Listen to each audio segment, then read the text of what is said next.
દેખાતો હશે સવાલ કે 200 ક્વિન્ટલ ઘઉં ખરીદે છે, ઘઉં ખરીદે છે, એમાં પ્રતિ ક્વિન્ટલ એ 1200 રૂપિયા આપે છે. કેટલા પ્રતિ ક્વિન્ટલ કેટલા રૂપિયા આપે છે? 1200 રૂપિયા આપે છે.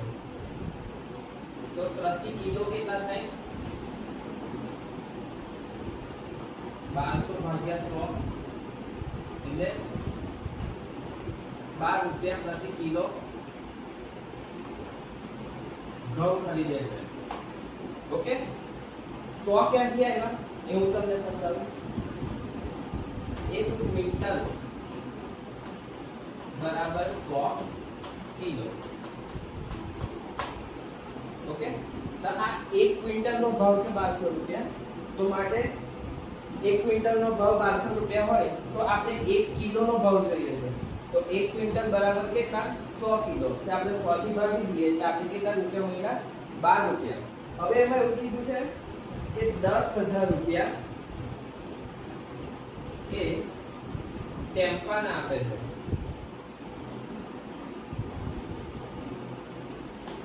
એટલે કે આ 200 ક્વિન્ટલ ઘઉં ગોદામથી એ ઘરે લાવ્યો ને એના એ પૈસા આપે છે કેટલા? 10000 રૂપિયા, જેને ટ્રાન્સપોર્ટનો ખર્ચો કહેવાય. 10000 રૂપિયા આપણે પ્રતિ કિલોના ભાવે આપણે વેચીશું. ઓકે, તો 10000 ભાગ્યા 20000 થશે. 20000 કેવી રીતે થયા? તો કે 200 ક્વિન્ટલ, 1 ક્વિન્ટલના કેટલા? 100 કિલો એટલે 20000 થયા. તો 20000 કિલો ઘઉં લાવવાનો ખર્ચો કેટલો થયો? 10 રૂપિયા. સોરી, 10000 રૂપિયા. ઓકે, આમ ઇન્ટુ આ 0 0 0 0 0 એટલે પ્રતિ કિલો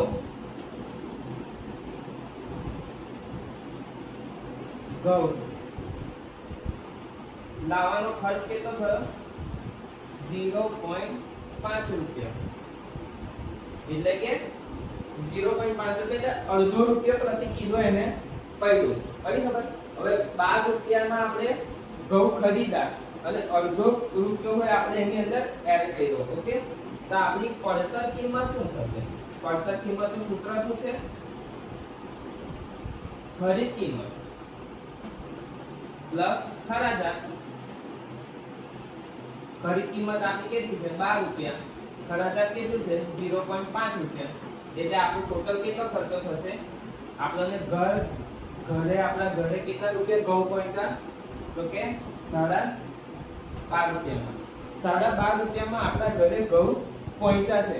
ઓકે, હવે આપણને પૂછ્યું છે કે એમાં કેટલો નફો થશે એને પ્રતિ કિલોએ. પ્રતિ કિલોએ કેટલા ટકા એને નફો થશે? તો હું આગળ ઉપરનું શીખવાડું છું.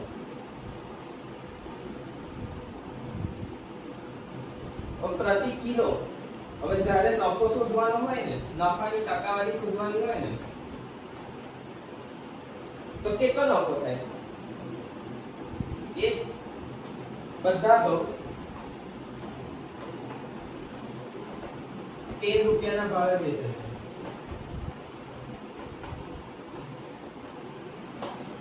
12.5 માં એને ઘઉં પડ્યા, મતલબ કે એને લીધા 12 રૂપિયાના ભાવે. 0.5 રૂપિયા એને કેવી રીતે થયું કે ઘરે લાવવાનો ખર્ચો.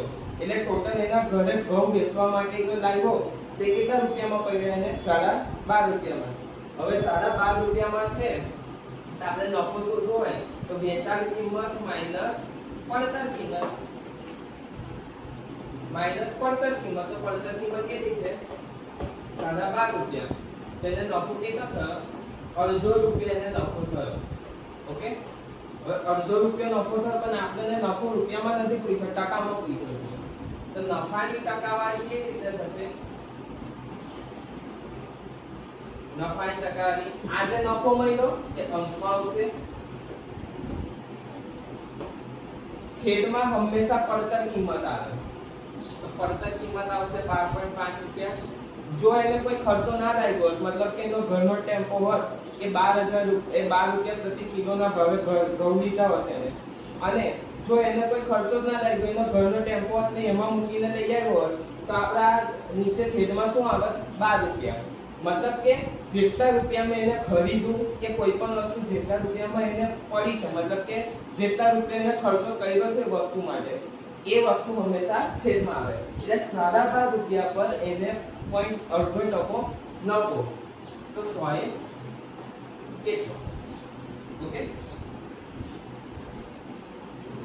તો હવે આ મીંડું કાઢી નાખીએ. તે જતા રહેશે 10 10 25 5 25 ચોક, એટલે 4% એને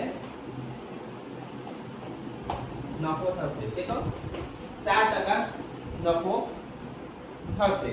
ઓકે, આ એક વિગતવાર આની કેલ્ક્યુલેશન હતી આ દાખલાની, જે તમે સ્ટેપ બાય સ્ટેપ તો તમારે કરવાનું છે. તમને જો સ્ટેપના માર્ક મળે છે તો આ વિગતવાર એની હતી ગણતરી.